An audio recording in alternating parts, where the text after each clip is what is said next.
I was always aware as a child that I was the backup plan. My name is Emma, and I have always been the one standing in the background as my parents showered my elder brother, Michael, with chances and attention. It was obvious how differently they regarded us. It wasn't even close. I recall working alone on my schoolwork at our kitchen table while my parents took Michael to his most recent club meeting or singing competition. In some way, the fact that he was 3 years older than me made him more worthy of everything. My parents seized the opportunity to foster his skill whenever his instructors pointed it out, investing money we didn't actually have on classes and supplies. Michael has such a beautiful voice. Mom would enthusiastically tell anybody who would listen. He's going to be something special one day. In the meanwhile, I was taught early on to not ask for much. My mother only gave me an apologetic grin when I expressed interest in painting lessons. Honey, maybe next semester. At the moment, Michael's vocal lessons are using all the funds. In Michael's senior year of high school, the difference was even more noticeable. When my parents made their big revelation, I was 15 years old and sat calmly at supper. "We've been saving up," Dad declared with pride. "And we're going to send Michael to Preston College. It is among the state's most esteemed educational institutions." Michael's gaze brightened. "Really? That's incredible." Mom went on, "And that's not all. There is no rent, of course, and you are welcome to stay at our apartment close to university. We want you to concentrate on your education." Since no one was looking at me, I moved my peas about my plate in an attempt to disguise my disappointment. As Michael discussed his goals for the future, everyone's attention was fixed on his radiant face. I completed the arithmetic while lying in bed that night. They wouldn't have any money left over for my college fund if they were spending this much on Michael's studies and providing him with a free apartment. I was struck by the knowledge, but instead of grieving, I began to make plans. I went to my grandparents' antique shop the following day. I told my grandfather what was going on, and he listened. "Well, Emma," he began, closely examining me, "I could just give you the money for this college." He stopped and gave his chin a contemplative stroke. "However, I believe that earning it on your own would be preferable. Would you be interested in working here after school?" That was the beginning of it. After school, I started working at the antique store every day as Michael prepared for his renowned college journey. I would serve clients, help catalog products, and learn about the company from my grandfather. Snacks and anecdotes about the vintage items we sold were shared by my grandma. When I took the initiative, my parents' response was revealing. They were happy, almost appreciative, that I had figured out my own problem when I informed them about my work and my ambitions to save for college. Working at my grandparents' antique business for 3 years went by quickly. Dusting antique furniture and arranging antique jewels had paid off every day. I had enough money set out for education. My high school graduation was a low-key supper at home with little hoopla. I didn't mind, though. I was pleased with my independent accomplishments. I chose a useful business curriculum that wouldn't deplete my money when I enrolled in the nearby public institution. I even had some money left over, and the tuition was affordable. Although it wasn't glamorous, living at home and traveling to school by bus made economical sense. "Mom, Dad," I brought up the topic one night. "I've been considering purchasing a second-hand vehicle. It would be simpler to go to lessons." Dad seldom took his eyes off his phone. "Sorry, Emma, we just don't have the money for that right now." "The bus system is just fine," Mom said. "Many pupils make advantage of it." Recalling how they had assisted Michael in obtaining his license and even helped pay for his first automobile, I held my tongue. However, that was now in the past. My first year of college flew by, and our house was a flurry of activity as I was wrapping up my spring examinations. Michael was a Preston College alumnus. Almost the entire town was invited to the lavish celebration that Mom and Dad arranged for him. Family, friends, and neighbors flocked to our home to celebrate my brother's accomplishment. While I was setting up snacks in the kitchen, Michael arrived in style, holding Sarah, his college girlfriend, a stunning blonde woman. As they entered the room hand in hand, they were grinning. "Everyone," Michael declared, drawing attention right away, "I have some wonderful news with Sarah. We got engaged." Cheers and congrats broke out throughout the room. Mom started crying with happiness, and Dad gave Michael such a strong back pat that I thought he may topple over. Sarah said, "But wait, there's more," in a honey-sweet voice. "We'll be relocating to Connecticut following the wedding. There, my parents have a prosperous business that they would like us to take over." Mom started crying uncontrollably. "My baby boy, a successful businessman, that's my son."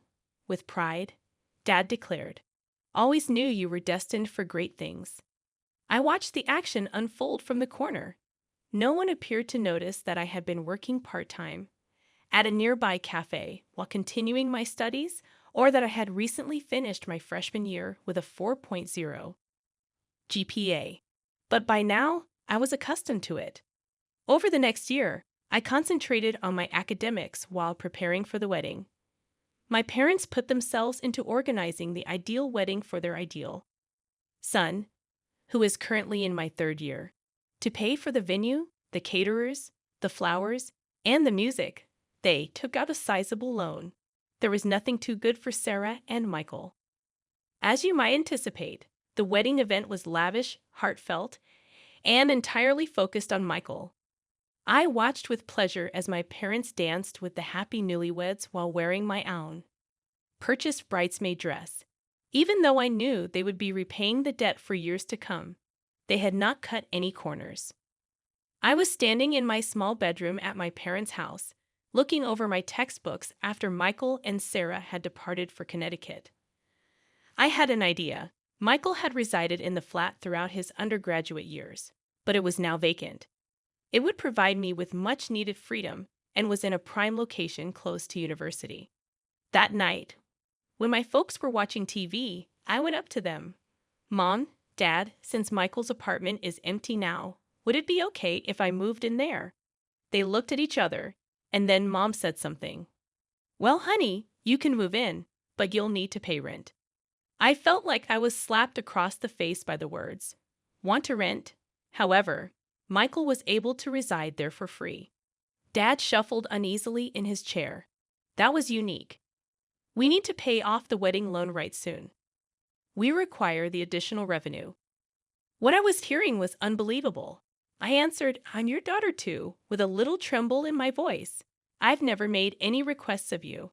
I earn the money for education by working. Everywhere I go, I ride the bus." Mom stopped me by raising her hand. She and Dad had one of their private discussions, the type they held when they were debating whether to pay for another of Michael's pursuits. "Fine," Mom responded at last.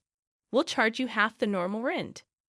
I knew this was the greatest offer I would receive, but I still wanted to debate more. "Okay, I'll take it." I moved into the flat that weekend. There were still signs of Michael all over it, like water rings on the coffee table from his late-night study sessions and holes in the walls from his college posters. To pay the rent, I worked extra hours at the cafe, frequently staying until closing. I hardly got any sleep because of work, school, and studying. My last year of college was a haze of late-night study sessions, coffee shop, aprons, and textbooks. Before I knew it, it was time for graduation. My parents chose to have a peaceful supper at home, while the families of my classmates organized festivities and parties. There was no extended family, no friends, and no lavish catering, as at Michael's graduation. Just my grandparents were invited. We ate the lasagna I had prepared myself while seated at the dining room table. Grandma clasped my hand as she stretched across the table. The woman added, "Emma, dear, we're so proud of you," with warmth. Graduating with highest honors while working part-time, that's quite an achievement. Mom's cell buzzed before I could answer. As she read the message, her expression brightened. Then she said, "Oh, speaking of achievements, just now Michael texted. The company is performing quite well. According to him, they're opening 2 more sites." My graduation meal evolved into a celebration of Michael's accomplishments in Connecticut, and I witnessed it. Grandpa gave me a reassuring shoulder squeeze as my grandparents exchanged knowing glances. My academic efforts paid off sooner than I anticipated. I was hired by Anderson and Mitchell, one of the city's most prominent firms, 2 weeks after I graduated. I was ecstatic to be beginning my profession at last, and the starting wage was better than I could have imagined. Until my parents learned about my pay, that excitement lasted precisely 3 days. During one of her unannounced trips to the flat, Mom stated, "Emma, you should start paying the full rent amount now that you're making good money." Wondering if I had heard right, I gazed at her, but we agreed on half. "That was when you were a student," she said sarcastically in response. "You can afford it now."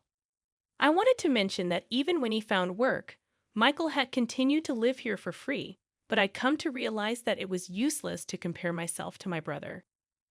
I grudgingly consented because the flat was in the ideal location, just a 10-minute walk from my job.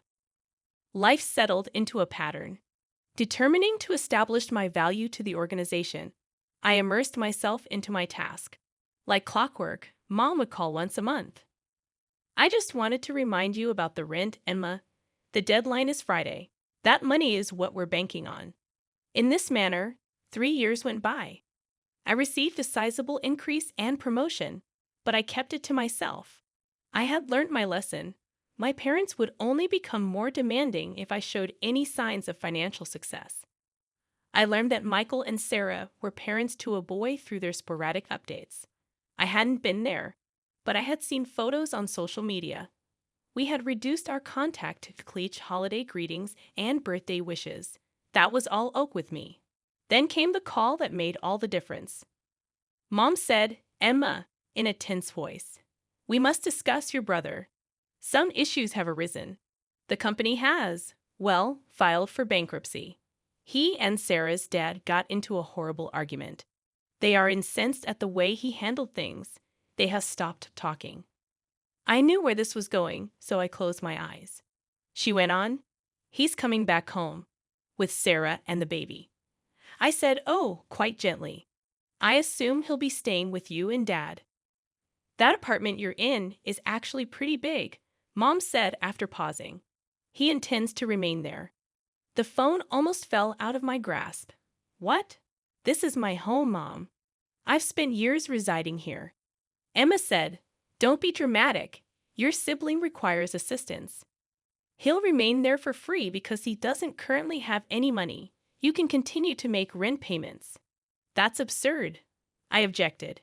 "If he's moving in, maybe I should just find my own place." "Don't you dare." Mom's voice became abrasive. "Now more than ever, we need your rent money. Michael is experiencing a difficult period. You don't want to complicate matters for him, do you?"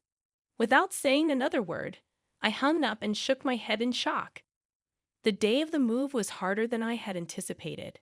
With a plethora of luggage and baby gear, Michael, Sarah, and their wailing infant, Tommy, arrived. When Mom came to oversee the changeover, she clearly wanted to make my life as difficult as possible. Mom put her hands on Emma's hips and said, "Emma, clear out your room.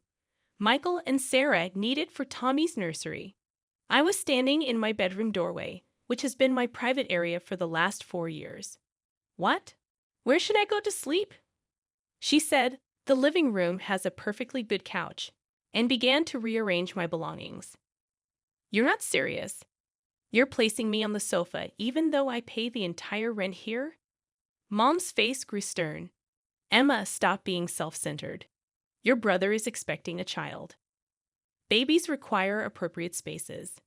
With a crib, changing table, and all the other baby supplies, my bedroom was turned into a nursery, and I stared helplessly. In the living room, which was now my bedroom, my possessions were haphazardly stacked in a corner.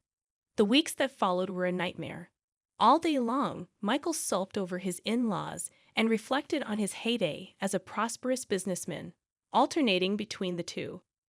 Sarah was often sobbing or fighting with Michael over who got to change Tommy's diaper first. The infant sobbed nonstop, as if sensing the strain. After a hard day at work, I would get home to discover filthy clothes pouring out of the hamper, toys strewn all over the place, and dishes stacked in the sink. I tried to ignore the mess the first few times, but the ants were drawn to the dirty dishes, and the disarray made it hard to unwind in what was now my bedroom. I cleaned as a result. I prepared food. I washed clothes. Additionally, every meal I made inexplicably vanished before I could consume it. I chose to offer an olive branch one evening following a particularly trying workday. "Michael," I said, attempting to seem impartial, "my company actually has some openings. I could speak favorably of you to HR. The beginning wage is reasonable, and the perks are excellent." Michael's face contorted in outrage as he looked up from his phone. "A position at entry level? Do you mean me?" "Emma, I'm a businessman. I'm not an entry-level employee. I need an executive job that is commensurate with my background. Your experience running a business into the ground." Before I could stop them, the words escaped. Michael's cheeks flushed. "You have no knowledge of what transpired. My in-laws were to blame for that. I was set up to fail by them." I stood there wondering how much longer I could live like this before he hurried off to his room, which was my old room. 3 months into our forced cohabitation, I sat at my kitchen table, now covered in Tommy's dried baby food and Sarah's coffee rings, reviewing my bank statements. The numbers didn't lie. My expenses had nearly doubled since Michael and his family moved in. That was the final push I needed to call my parents. I rehearsed what I would say, determined to remain calm and rational. The phone conversation went about as well as expected. "Mom, Dad, we need to talk about the living situation," I began. "Michael and Sarah aren't contributing anything to the household expenses. They're eating all my food, using utilities I pay for, and Ma," Mom cut me off, her voice sharp. "I can't believe how selfish you're being. Your brother lost everything. His in-laws deceived him. He has a baby to take care of." Dad's voice chimed in from the background. "You should be grateful you're in a position to help family." But that's just it. I pressed on. "I'm not just helping, I'm carrying the entire financial burden. They don't buy groceries? They don't." "Enough," Mom snapped. "Your brother is going through a difficult time. This isn't forever. You need to be more understanding." That night, I'd opened my laptop and started searching for apartments. I bookmarked several promising options, all within walking distance of my office, just in case, I told myself, just in case things get worse. The situation worsened. 2 weeks later, Michael and Sarah were having their 4th disagreement of the day while I sat on my couch bed, attempting to concentrate on work documents as Tommy cried in the background. The doorbell rang, and my parents walked in without waiting for anyone to answer. Mom had that look on her face, the one she used to get right before announcing Michael had been enrolled in another expensive program. Dad stood behind her, avoiding eye contact. "Emma, we need to discuss the rent," Mom announced. I looked up from my laptop. "I paid this month's rent on time, as always." "Yes, but starting next month, we're doubling it." The room fell silent. Even Tommy stopped crying. I glanced at my mother, thinking I had misheard. "Double? But I'm already paying the full market rate." Mom motioned around the apartment. "Well, now there are more people living here, more wear and tear on the property, more utilities being utilized. It's only reasonable that the rent reflects that." "Fair." I couldn't contain my laughter. "How is it fair that I should pay twice rent for being forced to sleep on a couch in my own living room? If anybody should pay more, it should be Michael. Heck, the one who... I'm not paying anything." Michael sprang up from his chair. "This is absurd. I lost everything, and now you want me to pay rent." "Of course not, sweetie," Mom reassured, before turning back to me with a stern face. "Emma, you have a good job. You can afford this. It will take some time for your brother to recover." I studied their faces. Sarah's smug joy, Michael's entitled fury, Dad's awkward avoidance, and Mom's strict expectations. I suppressed the frustration that had been building for 3 months. I just nodded instead. "Fine," I muttered. "Double rent, starting next month." A contented smile spread across Mom's face. Shortly after, she and Dad departed, obviously happy with the way their announcement went. They were unaware that they had just given me the motivation I needed to make my choice. Later that night, I heard Michael and Sarah conversing in the kitchen while I tried to read a book on my uncomfortable couch bed. Despite their best efforts to whisper, they were reckless due to their enthusiasm. "Can you believe it?" Sarah laughed. "Your mom just told me they're going to give us half of Emma's rent money every month." Michael's arrogant response infuriated me. They certainly are. They know we're in need of assistance now. Emma is quite wealthy. She can sustain us for some time. This is fantastic. We get to live here for free, and we'll even have spending money, Sarah went on. It's not necessary for your sister to know. I laid there with my knuckles white from holding my book so tightly. I'd always assumed my parents were being unjust, but this was a planned plot. They weren't only allowing Michael to be lazy, they had plans to utilize me to pay for it. I took out my laptop and opened the classifieds for apartments. I was drawn to a contemporary one-bedroom apartment in a peaceful building that was actually nearer to my workplace than my present flat.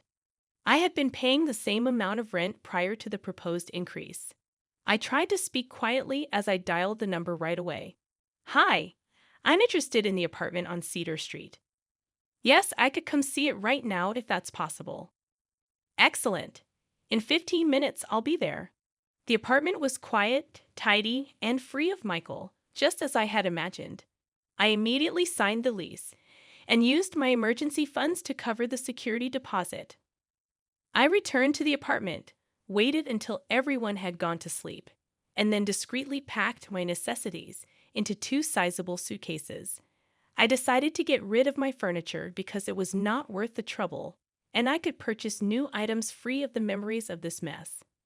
While Michael sat at the kitchen table looking through job listings he had no intention of applying to, I wheeled my suitcases to the door the following morning. He hardly looked up as he inquired, "Going somewhere?" "Month-long business trip," I said with a slick falsehood. "Big project in our Cincinnati office." Already disinterested, he simply grumbled. That night, after moving into my new apartment, I sat on the floor of my empty living room and ordered takeout. The quiet was lovely. No wailing infant, no fighting spouse, no guilt-tripping parents, just quiet. I lived peacefully in my new house for the following month. I purchased a comfy sofa that doubled as a bed, a comfortable bed, and kitchenware that I would be the only one using. I made meals that lingered in my refrigerator until I ate them. I didn't let Tommy's sobbing disturb me up during the night. Then, exactly as planned, my mother's number appeared on my phone. Without introducing herself, she said, "Emma, why haven't you delivered the entire rent payment? Remember how we decided on double?" I couldn't contain my laughter. "Mom, I am actually well aware of your small agreement with Michael and Sarah. Did you intend to inform me that they were keeping half of my rent money for themselves? You have no business doing it. Your brother requires." "No, Mom," I cut in, still laughing. For the first time in his life, my brother needs to mature and accept responsibilities. I've got a place of my own and moved out. The apartment is all yours and Michael's now. "You what?" she screamed. "This is impossible. We must have that rent money." "Well, I'm sure Michael will step up and start paying rent now that he's had time to get back on his feet. I can't wait to see how it works out for you." There was a moment of stillness on the phone following my revelation. As reality finally set in, I could just hear my mother's mind spinning. All they had left was their unemployed son, who had never paid a bill in his life, and their dependable source of money was vanished. "Emma, sweetie." Mom's voice suddenly turned syrupy sweet, a tone I remembered from childhood when she wanted something. "Let's not rush things. We can figure something out. What happens if we return to the initial rent amount? Isn't that reasonable?" In my own apartment, where I could not be evicted from my bedroom, I sank farther into my own couch, which I had chosen myself. "No, Mom, that's not going to happen." "But we're family. Emma, you can't simply." "Family?" I cut you off. When you plot behind my back to give Michael my money, is that what you call it? When I'm paying all the bills and you throw me out of my own bedroom? When you treated Michael like a king and treated me like an ATM for the rest of my life? That is unfair. We've always. Goodbye, Mom. I blocked their numbers after hanging up. 6 months have passed since then. Even though I never ask, my grandparents keep me informed on the issue. They simply know that I must hear it and that I made the right decision. They claim that Tommy, Sarah, and Michael are still residing in the apartment. Not a single month's rent has been paid by them. All of the utilities are paid for by Mom and Dad, who also give them spending money since the baby needs stuff. My brother still hasn't found a job. Apparently, there just aren't enough CEO roles available for unsuccessful business people with a track record of bankruptcy. My new life is peaceful. I got another promotion at work, bought myself a car, and started taking evening classes for my MBA. I always keep my flat tidy. My food sits in my fridge until I want to consume it, and I sleep in my own bed every night. The other day, I ran across Sarah's cousin in the grocery store. They are expecting another child, she informed me, knowing that my parents are probably already figuring out how to pay for another nursery somewhere across town. I just smiled and wished them well, but that's not my concern anymore. For the first time in my life, I'm putting myself first, and it feels perfectly right.